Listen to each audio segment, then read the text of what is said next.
ದಿನದಿಂದ ದಿನಕ್ಕೆ ಹೆಚ್ಚಾಗ್ತಾ ಇದೆ ಟೋಲ್ ಕಿರಿಕ್. ಕಾಮಗಾರಿ ಮುಗಿದಿಲ್ವಾ? ಸರ್ವಿಸ್ ರಸ್ತೆ ಆಗಿಲ್ವಾ?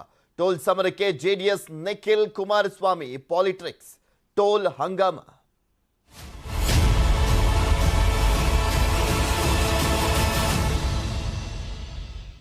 ಬೆಂಗಳೂರು ಮೈಸೂರು ಹೆದ್ದಾರಿ ಟೋಲ್ಗೆ ಕಿಡಿಕಾರ್ತಾ ಇದ್ದಾರೆ ಅಲ್ಲಿನ ಜನ. ಕೆಲ ಹೊತ್ತಲ್ಲೇ ನಿಖಿಲ್ ಕುಮಾರಸ್ವಾಮಿ ನೇತೃತ್ವದಲ್ಲಿ ಜೆಡಿಎಸ್ ಪ್ರತಿಭಟನೆಯನ್ನ ಕೂಡ ಮಾಡಲಿದೆ. ರಾಮನಗರದ ಕಣ್ಮಿಣಿಕಿ ಟೋಲ್ ಪ್ಲಾಜಾ ಬಳಿ ಪ್ರೊಟೆಸ್ಟ್ ಅನ್ನ ಮಾಡಲಿದ್ದಾರೆ. ಬಿಕಾಸ್ ಅಲ್ಲಿ ಸರ್ವಿಸ್ ರಸ್ತೆ ಪೂರ್ಣಗೊಂಡಿಲ್ಲ, ಮತ್ತೆ ಸರಿಯಾಗಿ ಟೋಲ್ನಲ್ಲಿ ಹಣವನ್ನ ಕಲೆಕ್ಟ್ ಮಾಡ್ತಾ ಇಲ್ಲ, ಯಾವುದೂ ಸರಿ ಇಲ್ಲ. ಸೊ ಹೀಗಾಗಿ ಆಕ್ರೋಶ ವ್ಯಕ್ತವಾಗ್ತಾ ಇದೆ. ರಾಷ್ಟ್ರೀಯ ಹೆದ್ದಾರಿ ಪ್ರಾಧಿಕಾರದ ಧೋರಣೆಗೆ ನಿಖಿಲ್ ಕಿಡಿಕಾರಿದ್ದಾರೆ. ಅವೈಜ್ಞಾನಿಕ ಕಾಮಗಾರಿ, ಅಪೂರ್ಣ ಕಾಮಗಾರಿ ಅಂತ ಕಿಡಿಕಾರ್ತಾ ಇದ್ದಾರೆ. ಅದು ಹೌದು ಕೂಡ. ಇಷ್ಟಾದ್ರೂ ಟೋಲ್ ಸಂಗ್ರಹ ಮಾಡ್ತಾ ಇರುವಂತದ್ರ ಬಗ್ಗೆ ಆಕ್ರೋಶ ವ್ಯಕ್ತವಾಗ್ತಾ ಇದೆ. ಮೊನ್ನೆ ಎಲ್ಲ ಸ್ಥಳೀಯರೆಲ್ಲರೂ ಕೂಡ ಆಕ್ರೋಶ ವ್ಯಕ್ತಪಡಿಸಿದ್ರು. ಕನ್ನಡ ಪರ ಸಂಘಟನೆಯವರೆಲ್ಲರೂ ಆಕ್ರೋಶವನ್ನ ವ್ಯಕ್ತಪಡಿಸಿದ್ರು. ಆಕ್ರೋಶ ವ್ಯಕ್ತಪಡಿಸ್ತಾ ಇರುವಂತದ್ದು ಕೂಡ ಕರೆಕ್ಟ್ ಆಗಿದೆ. ಬಿಕಾಸ್ ರಾಮನಗರ ಬಿಡದಿ ಅಲ್ಲಿಂದ ಒಂದು 15-20 ಕಿಲೋಮೀಟರ್, ರಾಮನಗರ 40 ಕಿಲೋಮೀಟರ್. ಅದಕ್ಕೂ ಕೂಡ ಮೈಸೂರಿಗೆ ಹೋಗ್ತಾರಲ್ಲ, ಆ ಚಾರ್ಜ್ ಅನ್ನ ಕಲೆಕ್ಟ್ ಮಾಡ್ತಾ ಇದ್ದಾರೆ. ಮತ್ತೆ ಸುಮ್ಮನೆ ಇರ್ತಾರ ಜನ.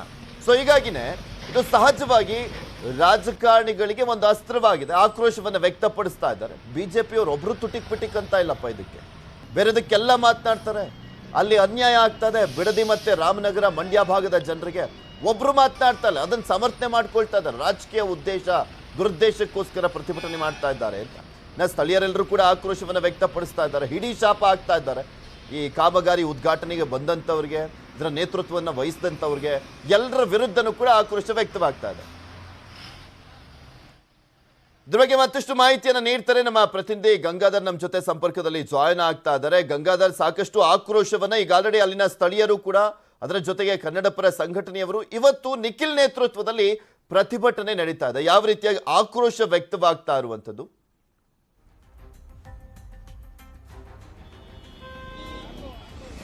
ಎಸ್ ಪೃಥ್ವಿರಾಜ್, ಬೆಂಗಳೂರು ಮೈಸೂರು ಹೆದ್ದಾರಿಯಲ್ಲಿ ಅನಧಿಕೃತವಾಗಿ ಟೋಲ್ ಸಂಗ್ರಹ ಮಾಡಲಾಗ್ತಾ ಇದೆ. ಜೊತೆಗೆ ಈಗಾಗಲೇ ಅನ್ನೋ ಕಾಮಗಾರಿ ಅಪೂರ್ಣವಾಗಿರುತ್ತದೆ.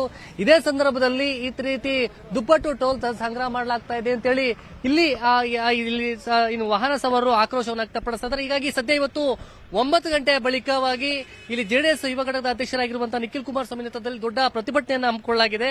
ಮತ್ತೆ ಇಲ್ಲಿ ವಾಹನ ಸವಾರರು ಎಲ್ಲರೂ ಕೂಡ ದುಪ್ಪಟ್ಟು ದರದಲ್ಲಿ ಟೋಲ್ ಸಂಗ್ರಹ ಮಾಡಲಾಗಿದೆ, ಆಕ್ರೋಶ ವ್ಯಕ್ತಪಡಿಸ್ತಾ ಇದ್ದಾರೆ. ಕಿಲೋಮೀಟರ್ ಗಟ್ಟಲೆ ಟ್ರಾಫಿಕ್ ಜಾಮ್ ಅಂತ ಹೇಳಿ ಅವ್ರನ್ನೇ ಮಾತಾಡಿಸ್ತೀನಿ. 420 ಗವರ್ಮೆಂಟ್ ಇದು ನಂಬರ್ 1 420 ಗವರ್ಮೆಂಟ್ ಪಬ್ಲಿಕ್ 1 ಪೈಸೆ ಇದು ಲೂಟಿ ಮಾಡ್ತಾ ಇದ್ದಾರೆ. ಇಲ್ಲಿಂದ 2 ಕಿಲೋಮೀಟರ್ ವರೆಗೂ 135 ರೂಪಾಯಿ, 130 ಕಿಲೋಮೀಟರ್ 135 ರೂಪಾಯಿ. ಎಷ್ಟು ಜನಕ್ಕೆ ತೊಂದರೆ ಆಗ್ತಾ ಇದೆ ನೋಡಿ. ಅಲ್ಲಿ ಯಾರು ಕೇಳೋರಿಲ್ಲ. ಇವ್ರಿಗೆ ಸಾವಿರಾರು ಜನ ಪೊಲೀಸ್ ಸಪೋರ್ಟ್. ಗವರ್ಮೆಂಟ್ ಇಂದ್ರೆ ಏನ್ ಬೇಕಾದ್ರೆ ಮಾಡ್ಬೋದಾ ಇವರು? ಕುಮಾರಣ್ಣನ್ ಕೇಳಿ ಏನ್ ಮಾಡ್ತಾರೆ ಅಂತ. ಇವ್ರಂತ ಥರ್ಡ್ ಕ್ಲಾಸ್ ಗವರ್ಮೆಂಟ್ ನಾನು ಎಲ್ಲೂ ನೋಡಿಲ್ಲ ರೀ. ಇವರು ಪ್ರೊಟೆಸ್ಟ್ ಮಾಡಿದ್ರು ಇವ್ರಿಗೇನ್ ಯೂಸ್ಲೆಸ್ ರೀ. ಇವ್ರಿಗೇನ್ ಪ್ರೊಟೆಸ್ಟ್ ಮಾಡಿದ್ರು ನಾಚಿಕೆ ಮಾನ ಮರ್ಯಾದೆ ಏನೂ ಇಲ್ಲ. ಏನ್ ಮಾಡ್ತಾರೆ ಹೇಳಿ? ಕಾಮಗಾರಿನೂ ಇಲ್ಲ, ಏನಿಲ್ಲ, ಲೂಟಿಂಗ್ ನಿಂತಿದ್ದಾರೆ. ಈ ಗವರ್ಮೆಂಟ್ ಇನ್ನೊಂದು ತಿಂಗಳು ಇರುತ್ತಲ್ಲ, ಆಗೋಯ್ತು. ಈ ನನ್ನ ಮಕ್ಳು ನೀನ್ ಎಲ್ಲೂ ತರೋದೇ ಬೇಡ ಇವ್ರನ್ನ. ಎಸ್, ವಾಹನ ಸವಾರರು ಆಕ್ರೋಶ ವ್ಯಕ್ತಪಡಿಸ್ತಾ ಇರುವಂತದ್ದು. ಇನ್ನೂ ಕಾಮಗಾರಿ ಅಪೂರ್ಣ ಆಗ್ತಾ ಇದೆ.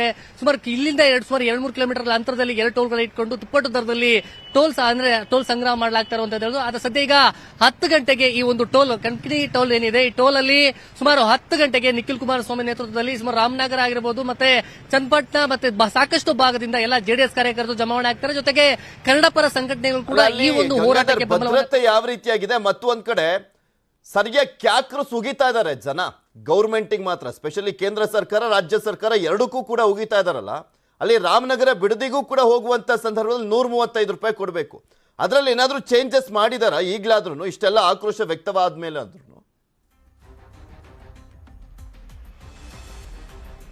ಪೃಥ್ವಿರಾಜ್, ಸದ್ಯಕ್ಕೆ ಇಲ್ಲಿ ಟೋಲಿನ ಸಂಗ್ರಹ ಏನಿದೆ ಯಾವುದೇ ರೀತಿ ಬದಲಾವಣೆಗಳಿಲ್ಲ. ಇಲ್ಲ ಸದ್ಯ ಪೊಲೀಸರು ಇಲ್ಲಿ ಬಂದೋಬಸ್ತ್ ನಿಮಿತ್ತವಾಗಿ ಇಲ್ಲಿ ಎಲ್ಲಾ ಟೋಲ್ ಅಲ್ಲಿ ಯಾರಾದ್ರೂ ನುಗ್ಗಿ ಏನಾದ್ರೂ ಸಮಸ್ಯೆ ಆಗಬಾರ್ದು ಅನ್ನೋ ನಿಟ್ಟಿನಲ್ಲಿ ವ್ಯವಸ್ಥಿತವಾಗಿ ಪೊಲೀಸರು ಕೂಡ ಭದ್ರತೆಗೆ ಒಂದು ನಿಯೋಜನೆ ಮಾಡಿಕೊಂಡಿರುವಂತದ್ದು. ಸದ್ಯ ಈಗ ಕುಂಬಳಗೌಡ ಪೊಲೀಸರು ಇಲ್ಲಿ ಒಂದು ಟೆಂಟ್ ಅನ್ನ ಹಾಕೊಂಡಿದ್ದಾರೆ. ಮತ್ತೆ ಸುಮಾರು 10 ಗಂಟೆಯ ಬಳಿಕವಾಗಿ ಇಲ್ಲಿ ರಾಮನಗರ ಎಸ್ಪಿ ಅವರ ನೇತೃತ್ವದಲ್ಲಿ ಕಾರ್ತಿಕ್ ರೆಡ್ಡಿ ಅವರಿದ್ದಾರೆ. ಅವರ ನೇತೃತ್ವದಲ್ಲಿ ಸುತ್ತಲೂ ಕೂಡ ಬಂದೋಬಸ್ತ್ ಅನ್ನ ಮಾಡಿಕೊಂಡಿರುವಂತದ್ದು. ಸುಮಾರು 500ಕ್ಕೂ ಹೆಚ್ಚು ಪೊಲೀಸರನ್ನ ಈಗ ಸದ್ಯದ ನಿಮಿತ್ತ ಬಂದೋಬಸ್ತ್ಗೆ ರೀತಿಯಲ್ಲಿ ಎಲ್ಲ ಕೂಡ ವ್ಯವಸ್ಥೆ ಮಾಡಲ್ಲ ಎಲ್ಲ ಕೂಡ ನಿಯೋಜನೆ ಮಾಡ್ಕೊಳ್ತಾ ಇದ್ದಾರೆ. ಮತ್ತೆ ಅದು ಮುಂದುವರಿದ ಭಾಗವಾಗಿ ಈಗ ಆಲ್ರೆಡಿ ಟೋಲ್ ಸಂಗ್ರಹ ಇಲ್ಲಿ ಟೋಲ್ನ ಮುಂಭಾಗದಲ್ಲಿ ಅತಿ ಹೆಚ್ಚು ಟ್ರಾಫಿಕ್ ಜಾಮ್ ಕೂಡ ಆಗಿದೆ. ನೋಡೋಣ, ಆರೋಪತತ ಎಕ್ಸ್ಪ್ರೆಸ್ ವೇ ನಿಜಕ್ಕೂ ಮಂಡ್ಯ, ಮದ್ದೂರು, ಶ್ರೀರಂಗಪಟ್ಟಣ ಹಾಗೆ ರಾಮನಗರ ಬಿಡದಿ ಭಾಗದ ಜನರಲ್ಲಿ ಆಕ್ರೋಶವನ್ನ ಮಡುಗಟ್ಟಿರುವಂತದ್ದು, ಸಾಕಷ್ಟು ಆಕ್ರೋಶ ಅಂತೂ ವ್ಯಕ್ತವಾಗ್ತದೆ.